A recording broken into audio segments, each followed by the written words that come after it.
Now, this is a very interesting topic, and I think it's going to touch a lot of people today. Finding love in later life can be quite daunting and scary. So when you do finally meet someone you like, how do you actually know it's you and not your life savings that they're after? Now, there's a worrying new trend that has seen more and more women over 50 being tricked by toy boy con men in what they're now calling predatory marriages. And I have to say, over the years, I have interviewed quite a few women who have found themselves in one of these situations, one very recently. And so when I've read, before I've met them, when I'm reading... Can you just clarify, it's not me? It's not Colleen, by the way. It's not Colleen, by the way. But we are worried about you. Yeah. No. But when I read about them and I get the briefs about the guests and I'm in the car and I go, oh, really? Seriously? No, you didn't give him that money. How could you be so stupid? What? How didn't you see? Then I meet them and I hear their stories and how convincing these men are. And when you're looking for love and you're lonely, doesn't matter what age, actually, but particularly maybe you've come through a divorce, when you're lonely and your kids have left home and you're looking for love and a partner, when somebody tells you very quickly, you know, you're amazing, Janet, or Colin, you know, you're just the best thing that's ever happened to me, it's very, very flattering, isn't it? It's very powerful. So I can then see how women get themselves into these situations where suddenly he goes, oh, I've left my credit card, and you go, oh, don't worry, I'll pay.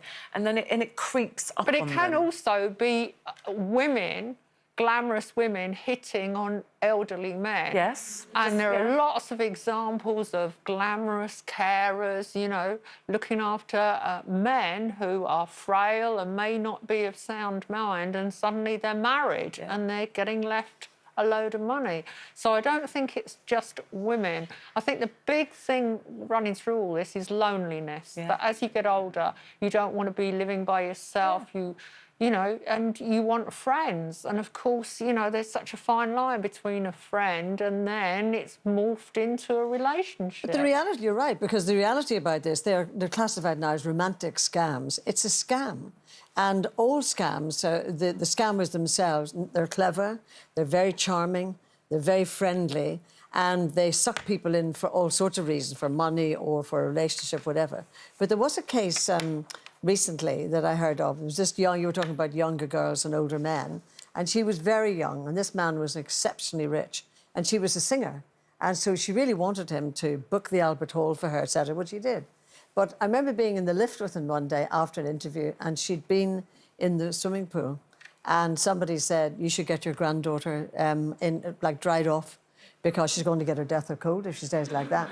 So I found that really uncomfortable, you know. And what did the man say? I bet he didn't care. No, he didn't care, nor did she, actually, as it turns out. But it just was somebody who's being a granddaughter, you know. But there are sad cases, and I agree with you. I think the base root is loneliness, and people are sometimes afraid to be on their own, or worried about being But then on their own. I think the difference... Well, for me, anyway, I think the difference is I think women get very emotionally involved.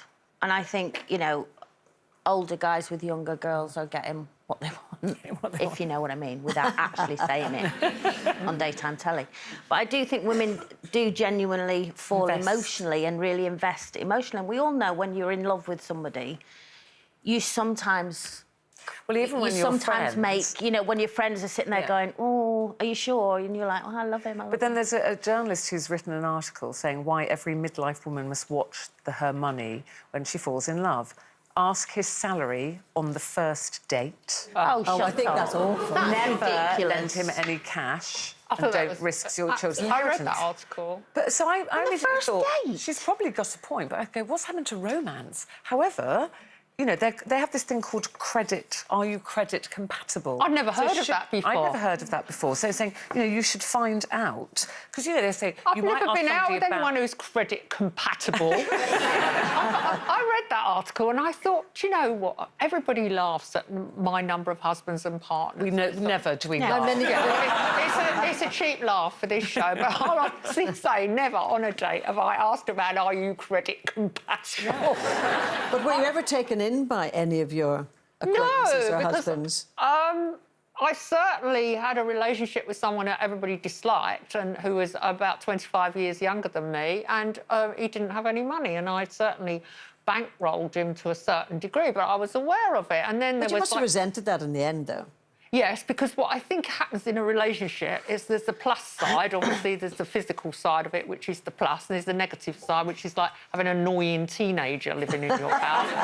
So it's like a debit and credit ledger, and then all the things they do that annoy you eventually stack up, and then the day comes when they've run out of credit and they're out the door. So You know, saying about credit, you said, you know, most people, when you meet a new partner, they're saying sometimes we're more interested in asking people about their sexual health and, you know, that kind of thing, than asking about their financial health. Yes. And then it's you later on find out he's got no But a money, he's relationship's using... not about money, Ruth. A relationship is about humour, someone who's receptive to your ideas, who makes you feel special.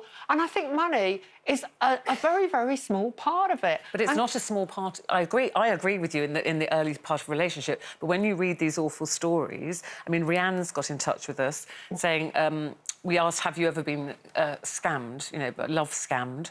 And she said, yes, my credit score is completely ruined. I lost my job and the humiliation is ongoing. I'm not a stupid person. However, having just come out of a controlling, deceitful marriage, he was a breath of fresh air, or so I thought. So that's what I was saying. They're very good at what they do. Vulnerable, and I think those men target vulnerable but can I women. just share something with you now? Yes. That's been happening to me since I became single. Do You don't tell want to all, say that Colleen. word, though, do you? Don't tell anyone this, OK?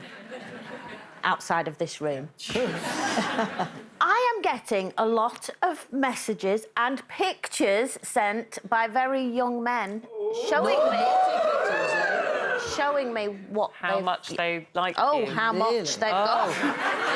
And have you been tempted, Colleen? Never. Like, I That's want the to go. thing They're now, all we can't like in even the late 20s, 30s, and I want to go. Firstly, if I was Colleen Smith working such and such, you wouldn't be sending me these pictures. So you're obviously sending them. You know what I mean? I just don't believe them.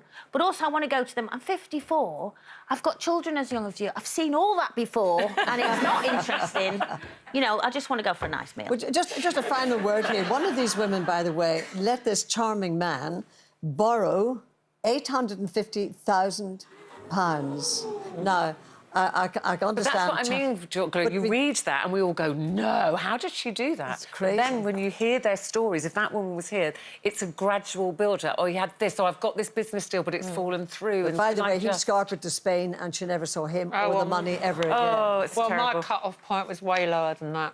30 grand. Oh, really? Yeah. Ah, another day.